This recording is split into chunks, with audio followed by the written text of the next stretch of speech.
आज अरविंद केजरीवाल को अंतरिम जमानत पर फैसला संभव है सुप्रीम कोर्ट की तरफ से। सुप्रीम कोर्ट आज सुना सकता है फैसला। तो आज अरविंद केजरीवाल के अंतरिम जमानत पर फैसला आ सकता है। इससे पहले जो फैसला है और इस पूरे मामले पर सुनवाई के बाद यह कहा गया था कि आज यानी शुक्रवार के दिन इस पर फैसला भी संभव है। हालांकि इससे पहले कल ईडी की तरफ से हलफनामा भी दायर किया गया और जो अंतरिम जमानत को लेकर जो फैसला आने की संभावना है, इस पर यह तक कहा गया कि जो चुनाव का प्रचार करना, जिसको एक आधार के तौर पर भी बताया गया है, यह कोई मौलिक अधिकार नहीं है। दरअसल 21 मार्च को केजरीवाल को ईडी ने गिरफ्तार किया था। 50 दिन हो गए। निचली अदालत ने केजरीवाल की गिरफ्तारी को वाजिब बताया तो अरविंद केजरीवाल ने सुप्रीम कोर्ट का रुख किया। सुप्रीम कोर्ट में गिरफ्तारी को चैलेंज किया गया। कोर्ट ने भी ईडी से कई सवाल किए और आज फैसले का दिन आ गया। तो सवाल यह है कि अब अरविंद केजरीवाल का क्या होगा? क्या उन्हें अग्रिम जमानत मिल पाती है या फिर नहीं? इन सब के बीच अरविंद केजरीवाल की अंतरिम जमानत के खिलाफ ईडी ने अपने हलफनामे में 5 अहम तर्क दिए हैं। वो आपको बिग वॉल के जरिए बता रहे। पहला तर्क, चुनाव के दौरान प्रचार मौलिक या फिर संवैधानिक अधिकार नहीं है, ये जो कल हलफनामा दिया गया इसमें कहा गया। दूसरा, चुनाव ना लड़ रहे किसी नेता को आज तक अंतरिम जमानत नहीं मिली है, यह आधार भी रखा गया। तीसरी बात, अंतरिम बेल के बावजूद भी किसी नेता की गिरफ्तारी संभव है। चौथी बात, पूरे साल चुनाव होते हैं, ऐसे में किसी की न्यायिक हिरासत कभी संभव नहीं होती है। और पांचवी बड़ी बात हलफनामे की, चुनाव प्रचार के लिए बेल या रियायत समानता और कानून के लिए अभिशाप होगा। ये जो बातें हैं वो ईडी की तरफ से हलफनामे में कही गई। इस बीच एक और बड़ी खबर, ईडी के हलफनामे का सुप्रीम कोर्ट में विरोध किया गया। केजरीवाल की लीगल टीम ने इस हलफनामे पर सवाल उठाए हैं। हलफनामे के खिलाफ सुप्रीम कोर्ट में शिकायत की है। कानूनी पहलुओं की अनदेखी का आरोप लगाया गया। सुप्रीम कोर्ट की इजाजत के बिना हलफनामा देने का आरोप लगाया गया है।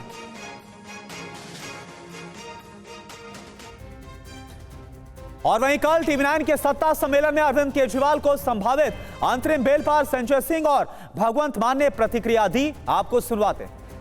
झारखंड के मुख्यमंत्री को जेल में डाल दिया, आदिवासी समाज के एक नेता को।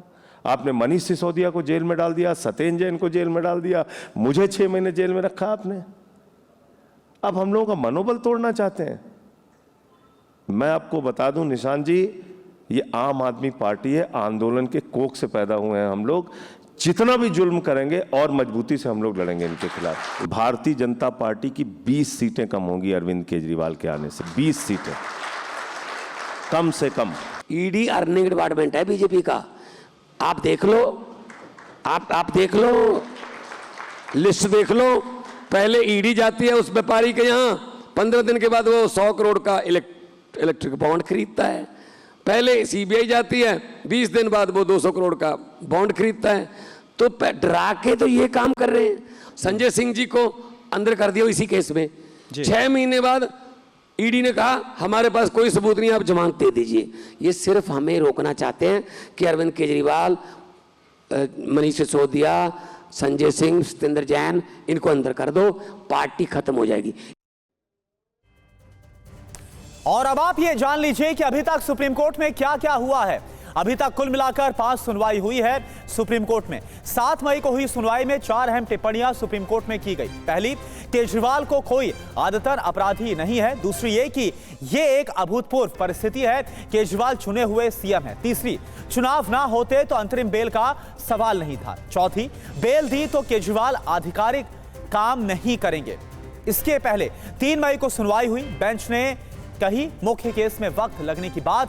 बेंच ने कहा कि अभी चुनाव में अंतरिम बेल पर विचार किया जा सकता है। 30 अप्रैल की सुनवाई में सुप्रीम कोर्ट ने गिरफ्तारी की टाइमिंग पर सवाल उठाए। पूछा चुनाव से पहले ऐसा क्यों नहीं किया। 29 अप्रैल को केजरीवाल से सुप्रीम कोर्ट ने ईडी के नोटिस पर सवाल किया। पूछा कि ईडी के नोटिस नजरअंदाज क्यों किए गए, बेल के लिए ट्रायल कोर्ट क्यों नहीं गए। ईडी को सुप्रीम कोर्ट ने नोटिस देकर गिरफ्तारी पर सवालों के जवाब मांगे थे। जवाब दाखिल करते हुए ईडी ने कहा कि केजरीवाल ने समन पर सहयोग नहीं किया और उनकी गिरफ्तारी किसी दुर्भावना से नहीं हुई है। और इस बीच अगली बड़ी खबर का हम रुख कर रहे हैं। तो ईडी आज दायर कर सकती है सप्लीमेंट्री चार्जशीट भी। यह खबर सामने आ रही, केजरीवाल के खिलाफ सप्लीमेंट्री चार्जशीट संभव है ईडी की तरफ से। के कविता के खिलाफ भी दायर कर सकती है चार्जशीट। तो एक तरफ बीआरएस नेता के कविता के खिलाफ भी सप्लीमेंट्री चार्जशीट की जा सकती है और वहीं अरविंद केजरीवाल मामले में भी सप्लीमेंट्री चार्जशीट दायर कर सकते हैं।